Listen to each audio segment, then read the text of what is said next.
Le truc, c'est que vous devez comprendre cette culture. Malheureusement, tout a été abîmé et gâché. Nous sommes un pays sans Dieu, nous sommes un pays sans aucune morale. Il n'y a pas de moralité dans ce pays. Nous avons pu vivre ainsi, et vraiment bien vivre, parce que il y a eu une très grande élévation de la conscience. Tout pouvait être vu simplement tel que c'est. Les gens étaient guidés par leur conscience, pas par la morale, pas par la peur du châtiment, simplement par le sens de la vie. Donc comme la société était comme ça, on pouvait parler de tout, n'importe où, et ça ne posait aucun problème.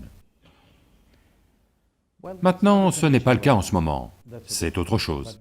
Mais c'est ainsi que cette culture et cette nation ont évolué. Il a fallu des milliers d'années de travail pour amener cette masse de gens à cet état-là. Mais lentement cela change, parce que maintenant, nous avons adopté la morale occidentale, où une chose est bonne, une chose est mauvaise, une chose est Dieu, une chose est diable, une chose est haute, une chose est basse, une chose est pure et une chose est impure. Il n'y avait rien de tel dans cette culture. Nous voyions simplement la vie juste telle qu'elle est. Combien faire de quoi dans votre vie est un choix individuel. Si vous... Parce que nous avons clairement compris la nature du mental humain. Dans ce mental, si vous dites « quelque chose est mauvais, n'y pensez pas, cela va devenir le travail à plein temps », dans le mental de vos amis. Pour n'importe quel mental, si vous dites « ne pensez pas à cela », ils ne penseront qu'à cela. Les gens qui n'avaient pas compris la nature du mental humain ont introduit la morale dans la vie. Les gens qui avaient compris le mental tel qu'il est, dans cette culture, nous n'avons jamais dit que quelque chose est bon ou mauvais, nous disons seulement c'est comme ça que c'est. Combien vous faites de quoi dans votre vie est un choix individuel. Quelle quantité cette personne-ci mange et quelle quantité cette personne-là mange est un choix individuel. Mais maintenant, les médecins occidentaux nous disent que nous devrions tous manger tant de calories. Ceci est absurde. Ce n'est pas la façon dont le corps fonctionne. Si vous mangez, disons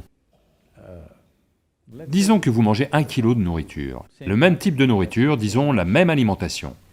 Vous faites peut-être le même poids tous les deux, peut-être.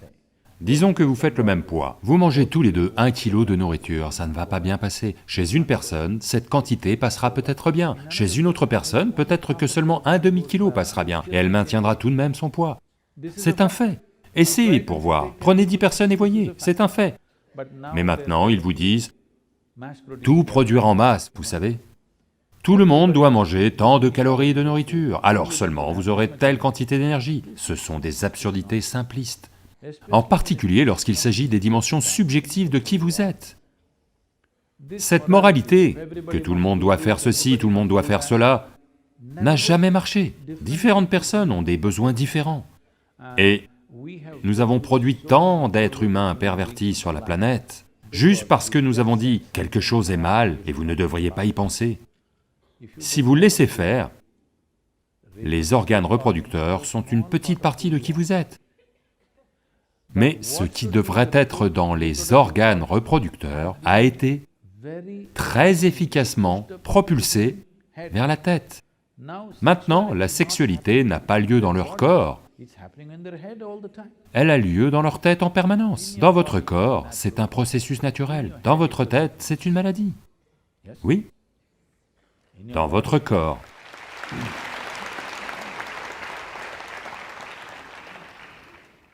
C'est juste un processus naturel, nous en sommes tous issus. Ça n'a rien de bien, rien de mal. C'est juste un petit aspect de notre vie. Si nous y résistons, ça va monter vers notre tête. Et maintenant, il semble que toute la vie tourne autour de ça. Aujourd'hui, je dirais que... Dites-moi si j'exagère le pourcentage.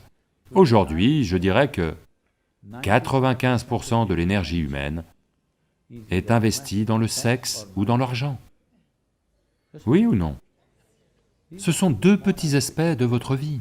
L'un concerne votre survie, l'autre est un certain aspect de votre physiologie, d'accord? Ça a pris une telle ampleur, parce que quelqu'un vous a dit que ces deux choses sont mal, on n'a jamais vu ça comme ça, donc quelqu'un a écrit un texte sur ça. Quelles sont les différentes manières dont ça a lieu? Quels sont les différents types de corps que les gens ont? Et la compatibilité entre deux individus, tout détaillé explicitement. Quelqu'un l'a écrit, parce qu'il ne pensait jamais. Je veux dire, il ne voit pas ça comme ça, il ne pensait pas que c'est de la pornographie, vous comprenez? Ils décrivent simplement la vie telle qu'elle est. Donc les yeux d'aujourd'hui voient le Kama Sutra comme une validation de la pornographie, d'accord? Non, ce n'est pas ce que c'est. Ils en parlent juste comme ils auraient parlé de n'importe quoi. Parce que c'est juste une chose de plus. Ils ne pensaient pas que c'est tout. Ils le voyaient juste comme une chose de plus, donc ils l'ont écrit comme ça. Donc c'est comme votre manuel de physique-chimie. De la même façon, ils ont écrit un manuel sexuel. Ils n'en faisaient pas tout un plat. Mais maintenant, dans le monde d'aujourd'hui, maintenant, les gens le voient comme une sorte d'approbation de toutes les perversions qu'ils ont.